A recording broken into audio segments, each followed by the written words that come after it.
नमस्कार दोस्तों, मैं शैलेंद्र चौधरी एक बार फिर कोशिका की जो लास्ट क्लास थी उसको कंटिन्यू रखते हुए मैं एक बार फिर कोशिका की क्लास जो आज क्लास होगी वो होगी कोशिका के बारे में, दूसरी क्लास है। तो मित्रों, मैं आपको बता देता हूँ, इस वीडियो को एक बार लाइक और शेयर करें। मैं आपको सभी मेरे प्यारे स्टूडेंट हैं उनको मैं तहे दिल से हार्दिक स्वागत करता हूँ फ्यूचर पॉइंट नागौर में। तो ये चीज़ें देखो होती रहती हैं। हमारी जो पहली वीडियो थी उसको देखते हुए हमने ये नेक्स्ट वीडियो या नेक्स्ट क्लास का रखा है। तो अभी डरने की कोई ज़रूरत नहीं है। साइंस को हम आपको एक ऐसे बेसिक तैयार कर देंगे कि आप जिंदगी में कभी साइंस का नाम ही दूसरे टीचर से नहीं सुनोगे। तो मित्रों, कल जो नेक्स्ट क्लास में जो हमारी लास्ट क्लास थी, और लास्ट क्लास में मित्रों हमने जो छोड़ा था वो छोड़ा था कोशिका के अंग। मित्रों, हमने जो लास्ट टॉपिक छोड़ा था वो शायद कोशिका के अंग थे, परंतु मित्रों कोशिका के अंग से मैंने आपको बताया था कोशिका झिल्ली, इसके अलावा कोशिका भित्ति, इसके अलावा केंद्रक, इसके अलावा जीव द्रव्य, माइटोकॉन्ड्रिया, राइबोसोम, लाइसोसोम, ये बहुत सारे कोशिका के अंग बताए। परंतु मित्रों वो टॉपिक हम बाद में स्टार्ट करेंगे। अब हम नेक्स्ट टॉपिक है मित्रों, वो है कोशिका के प्रकार। तो आज की सेकेंड क्लास का पहला टॉपिक मैंने ले लिया है हेडिंग, वो है कोशिका के प्रकार। इंग्लिश में मित्रों बोलते हैं टाइप्स ऑफ सेल।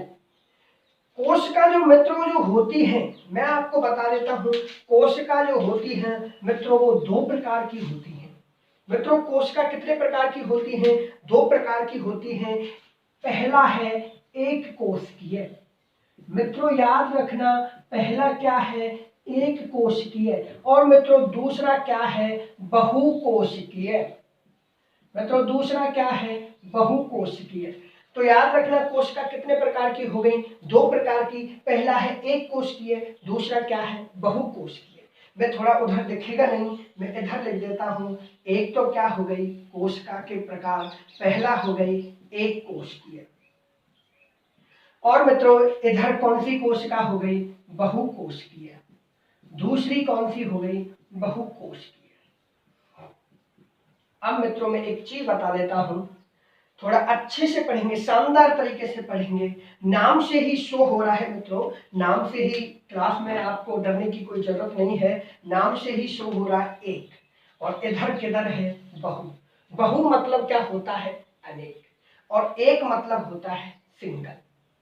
तो ऐसे जीव, याद रखना मित्रों, ऐसे जीव जिनका शरीर एक कोशिका यानी एक ही प्रकार की कोशिका, एक कोशिका मतलब ऐसे जीव जिनका शरीर एक ही प्रकार की कोशिकाओं से मिलकर बना हो, एक ही प्रकार की कोशिकाओं से मिलकर बना होता हो, कोशिकाओं से मिलकर बना होता हो, याद रखना मिलकर बना होता हो, उसे हम क्या कहते हैं? एक कोशिकीय कहते हैं। आया मित्रों समझ में कि एक कोशिकीय का मतलब क्या है? नाम से ही शो हो रहा है, कोई जीव है, एक जीव है, और वो जीव है और उस जीव में एक ही प्रकार की कोशिकाएं मिल रही हैं, उनको हम क्या कहते हैं? एक कोशिकीय। बहु मतलब क्या होता है मित्रों?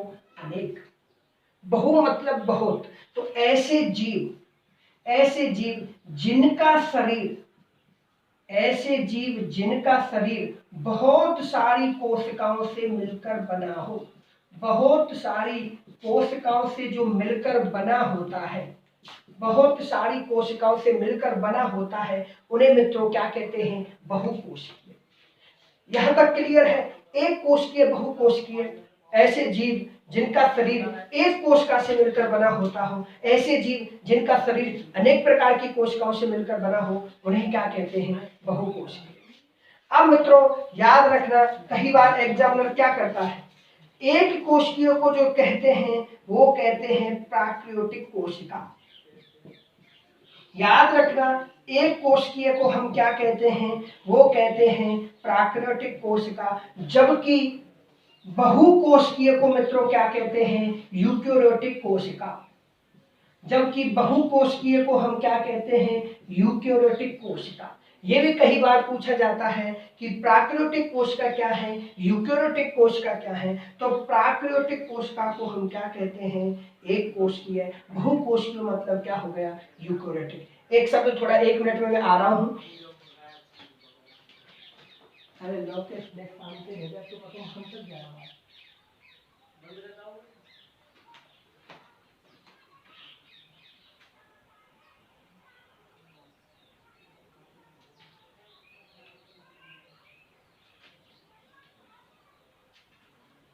हाँ, तो ध्यान रखना, प्राकृतिक कोशिका को हम क्या कहते हैं, एक कोशिकीय। जबकि यूकेरियोटिक, एक शब्द याद रख लेना, पाक। पाकिस्तान एक देश है, तो पा मतलब प्राकृतिक कोशिकाएं। तो याद रखना, प्राकृतिक कोशिकाएं किससे कहते हैं, एक कोशिकीय। पाकिस्तान एक ही देश है, तो एक पाकिस्तान। प्राकृतिक कोशिकाएं किसको, एक कोशिकीय। बहु यूकेरियोटिक, यू को यूनाइटेड किंगडम, और यूनाइटेड किंगडम में बहुत सारी कंट्री आती हैं। तो याद रखना, यूनाइटेड, यू को यूनाइटेड किंगडम, और यूनाइटेड किंगडम में क्या आती हैं, बहुत सारी कंट्री आती हैं। तो बहुत सारी हो गई बहुकोशिकीय। पाक एक है, तो पाक प्राकृतिक कोशिका। अब मित्रों यहां तक मेरा क्लियर है। एक कोशिकीयों में जो आते हैं, कौन कौन से जीव आते हैं, याद रखना नेक्स्ट क्लास में। अभी भैया मान गया यार, तुरंत आवाज आ गया, तो धीरे धीरे मत जानो, डिस्टर्ब हो रहा। तो याद रखना, प्राकृतिक कोशिका में कौन कौन से आते हैं। तो याद रखना, एक ट्रिक्स में बता देता हूं, प्राकृतिक कोशिका। तो याद रखना, प्राकृतिक कोशिकाओं में याद रखना, वो है आपका जीना। क्या याद रखना है, आपका जीना। आ मतलब क्या है, अमीबा। आ मतलब क्या हो गया मित्रों, अमीबा। पा मतलब क्या हो गया, पैरामीशियम। पा मतलब क्या है, पैरामीशियम। का मतलब क्या हो गया मित्रों, का को छोड़ देना। जी मतलब क्या हो गया, जीवाणु। जी मतलब क्या हो गया, जीवाणु। और ना मतलब क्या हो गया, नीले हरित शैवाल। तो याद रखना, ना मतलब क्या हो गया, नीले हरित शैवाल। तो एक ट्रिक्स मेरी क्या बन गई, ये कौन कौन से जीव हैं मित्रों, ये एक कोशिकीय है। अब इन एक कोशिकियों में मित्रों याद रखना टॉपिक, ये जो जीव है जिसका नाम क्या है, पैरामीशियम। इसमें से एक बार एसएससी एमटीएस में क्वेश्चन पुट अप हुआ था, किसमें से, पैरामीशियम में से। और मित्रों वो क्वेश्चन क्या पुट अप हुआ था कि ऐसा कौन सा जीव है जिसकी आकृति पैर के समान होती है। पैर मतलब चप्पल के समान होती है, पैर नाम से ही सो रहा है, पैरामीशियम। मीशियम मतलब आकृति, किसकी आकृति, पैरों के समान। तो ये भी कई बार पूछ लिया जाता है, ऐसा कौन सा जीव है जिसकी आकृति पैरों के समान होती है, चप्पल के समान होती है, उसका नाम क्या है, पैरामीशियम। अब मित्रों यहां तक क्लियर है। और एक चीज याद रखना, मैंने एक ट्रिक्स बताई थी, कोशिका के अंग, लाइबोसोम, राइबोसोम, माइटोकॉन्ड्रिया, गोल्गी का। एक कोशिकाओं में कोशिका के अंग जो होते हैं मित्रों, याद रखना, एक कोशिकाओं में जो कोशिका के अंग होते हैं वो अनुपस्थित होते हैं। जो भी एक कोशिकीय जीव कौन कौन से, पैरामीशियम, अमीबा, जीवाणु, नील हरित शैवाल में ना तो माइटोकॉन्ड्रिया पाई जाएगी, ना लाइसोसोम पाया जाएगा, ना केंद्रक पाया जाएगा। तो इनमें याद रखना, एक कोशिकीय जीवों में कोशिका के अंग क्या होते हैं, अनुपस्थित होते हैं। जबकि मित्रों बहुकोशिकीय जीवों में कोशिका के अंग क्या होंगे, उपस्थित होते हैं। याद रखना, कोशिका के अंग क्या होंगे, उपस्थित होते हैं। तो मेरी परिभाषा क्या निकल के आ गई कि ऐसे कौन से जीव हैं, ऐसी कौन सी कोशिका है जिसमें कोशिका के अंग उपस्थित होते हैं, बहुकोशिकीय। अब मैं थोड़ा भूल गया था, एक याद रखना, बहुकोशिकियों के अंतर्गत कौन आते हैं। तो बहुकोशिकियों के अंतर्गत जंतु, और जंतु के अलावा पादप। मानव शरीर भी किस में आता है, बहुकोशिकियों में आता है। अब बहुकोशिकियों में कोशिका के अंग क्या होंगे, उपस्थित होंगे। अब देखो, परंतु एक कोशिका का अंग आएगा जिसका नाम मित्रों क्या होगा, राइबोसोम। जिसका नाम क्या होगा मित्रों, राइबोसोम। अब मित्रों याद रखना, ये राइबोसोम एकमात्र ऐसा कोशिका का अंग है जो एक कोशिकीय थोड़ा याद रखना, राइबोसोम एक ऐसा कोशिका का अंग है जो एक कोशिकीय प्लस बहुकोशिकीय, याद रखना, एक कोशिकीय प्लस बहुकोशिकीय दोनों कोशिकाओं में पाया जाता है, उसका नाम क्या है? राइबोसोम। और मित्रों ये क्वेश्चन जो आया हुआ है ये 3 एग्जामों में आया हुआ है, एक तो एसएससी सीजीएल में आया हुआ है, एक डीडीए में आया हुआ है, एक राजस्थान पुलिस में आया हुआ है कि ऐसा कोशिका का एकमात्र कौन सा अंग है जो एक कोशिकाओं में भी पाया जाता है और बहुकोशिकीयों में। तो मित्रों आपको राइट आंसर क्या लगाना है? राइबोसोम होता है। अब मित्रों यहां तक मेरा क्लियर हो गया। अब देखो यहां तक कोई अब कहीं से भी क्वेश्चन आ जाए, प्राकृतिक कोशिका किन्हें कहते हैं? एक कोशिकीय। अब आ जाए प्राकृतिक कोशिका, देखो मैं एक क्वेश्चन ले लेता हूं, निम्नलिखित में से कौन सा प्राकृतिक कोशिका है? निम्नलिखित में से कौन सा प्राकृतिक कोशिका है? अब ऑप्शन ए लिख दूं, कोशिका नहीं है करना, कोशिका नहीं है। पहला मैं लिख दूं अमीबा, दूसरा लिख दूं पैरामीशियम, दूसरा क्या लिख दूं? पैरामीशियम। तीसरा लिख दूं नीले हरित शैवाल, तीसरा क्या लिख दूं? नीले हरित शैवाल। और चौथा ऑप्शन मित्रों में कहीं कुछ भी, यानी चौथा में ले लूं पादप। तो आपका राइट आंसर क्या होगा? वो क्या होगा? पादप होगा। क्यों? क्योंकि अमीबा प्राकृतिक में आता है, पैरामीशियम प्राकृतिक में आता है, नीलहरित शैवाल प्राकृतिक में, जबकि पादप किस में आता है? बहुकोशिकीयों में आता है। तो यहां तक क्लियर है। तो ये थे कोशिका के प्रकार। अब देखो अगली हेडिंग मित्रों वो है, मैं अंग सारे कराऊंगा कोशिका के अंग, परंतु उससे पहले मैं एक अगला टॉपिक ले लेता हूं जिसका नाम है कोशिका सिद्धांत। जिसका नाम क्या है? कोशिका सिद्धांत, और इंग्लिश में बोलते हैं सेल प्रिंसिपल। इंग्लिश में क्या बोलेंगे? Sale principle. मित्रों इस वीडियो को लाइक करते रहना। मैंने जो लिया है वो क्या है? कोशिका सिद्धांत। अब देखो कोशिका सिद्धांत, देखो डेटों में काफी कंफ्यूज होते हैं, जैसे युद्ध होते हैं, युद्धों में अलग अलग डेटें होती हैं। तो कोशिका सिद्धांत डेट है 1838, यानी 38 और 39। 1838 और 39 में दो वैज्ञानिक थे, एक वैज्ञानिक का नाम था स्वान और दूसरे का नाम था श्लाइडेन। दूसरे का नाम क्या था? श्लाइडेन था। यानी दो साइंटिस्ट थे, एक का नाम स्वान और दूसरे का नाम श्लाइडेन। जो स्वान थे ये बॉटनी के थे, याद रखना ये बॉटनी के थे, जबकि श्लाइडेन कहाँ के थे? जूलॉजी के थे। श्लाइडेन कहाँ के थे? जूलॉजी, ये वनस्पति विज्ञान के थे और ये जंतु विज्ञान के थे, दोनों अलग अलग थे। स्वान एवं श्लाइडेन ने क्या दिया था? कोशिका सिद्धांत। कौन से सन में दिया? 1838-39 में। अगर कंट्री पूछे तो स्वान ब्रिटेन के थे, श्लाइडेन जर्मनी के थे। अब इन्होंने क्या किया मित्रों? कोशिका सिद्धांत में इन दोनों ने क्या किया? इन्होंने क्या किया कि पादप, ये मैंने क्या ले लिया? पादप ले लिया। अब इन्होंने देखा इस सिद्धांत में कि जो पादप होते हैं, पादपों के बाहर की तरफ, याद रखना पादपों की जो कोशिकाएं होती हैं या पादप होते हैं, पादपों के बाहर की तरफ एक झिल्ली पाई जाती है या एक भित्ति पाई जाती है। इन्होंने स्वान एवं श्लाइडेन ने बताया कि पादपों के चारों तरफ एक झिल्ली या भित्ति पाई जाती है, उसे हम क्या कहते हैं? कोशिका भित्ति कहते हैं। उसको हम क्या कहते हैं? कोशिका भित्ति। तो कोशिका भित्ति के बारे में किसने बताया था? स्वान एवं श्लाइडेन ने। क्या बताया कि पादपों के चारों ओर एक झिल्ली या एक भित्ति पाई जाती है और जो भित्ति होती है वो सेल्यूलोज की बनी होती है। जब कोशिका भित्ति आएगा मैं अच्छे से एक्सप्लेन करा दूंगा। तो इन्होंने बताया पादपों के चारों ओर एक झिल्ली पाई जाती है जिसे हम कोशिका भित्ति कहते हैं, परंतु ऐसी प्रक्रिया जंतुओं में नहीं होती है। जंतुओं में क्या नहीं होती है? कोशिका भित्ति नहीं पाई जाती है।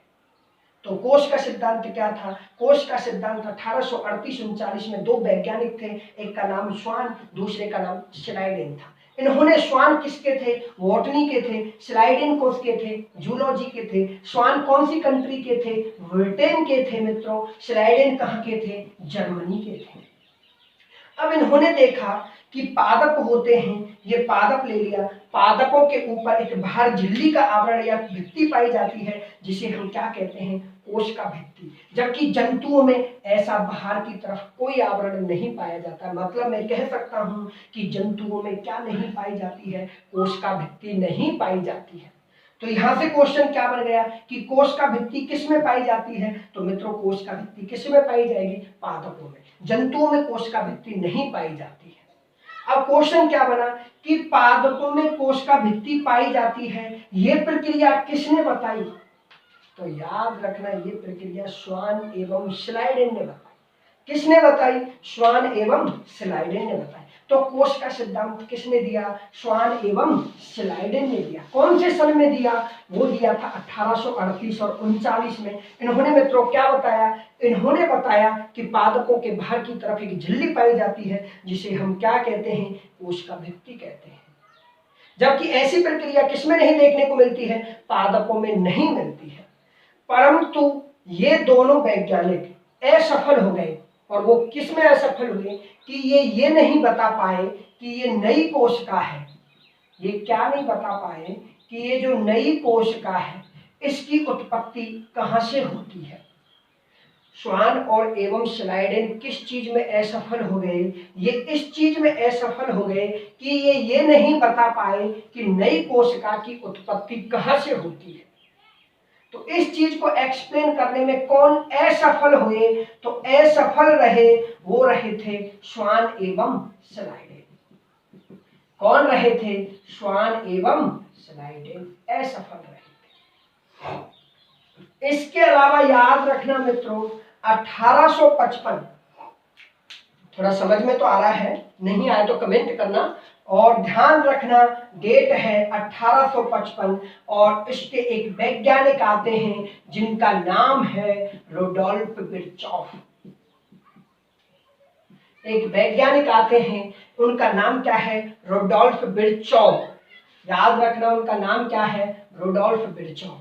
अब ये क्या बताते हैं कि नई कोशिका जो बनती है, याद रखना नई कोशिका की जो उत्पत्ति होती है वो पुरानी या पूर्ववर्ती कोशिकाओं से होती है। तो याद रखना इन्होंने क्या बताया कि नई कोशिका बनेगी वो पुरानी से ही उत्पत्ति होगी। तो याद रखना अब क्वेश्चन कैसे आ जाए कि कोशिका सिद्धांत को आगे किसने बढ़ाया? रुडोल्फ विर्चॉफ ने बढ़ाया। कोश का सिद्धांत क्यों असफल रहा? ये दोनों वैज्ञानिक ये नहीं बता पाए कि नई कोशिका की उत्पत्ति कहां से होती है। तो नई कोशिका की उत्पत्ति पूर्ववर्ती कोशिकाओं से होती है, ये प्रक्रिया किसने बताई? रुडोल्फ विर्चॉफ ने। और नई कोशिकाओं की उत्पत्ति पूर्ववर्ती कोशिकाओं से होती है जिसको हम बोलते हैं ओमनी ई सेलुला, यानी ओमनी सेलुला, ई सेलुला। याद रखना ये भी कई बार पूछा जाता है कि ओमनी सेलुला ई सेलुला। सेलुला मतलब होता है कोशिका से, ई मतलब से और कोशिका। ओमनी मतलब होता है पूर्ववर्ती।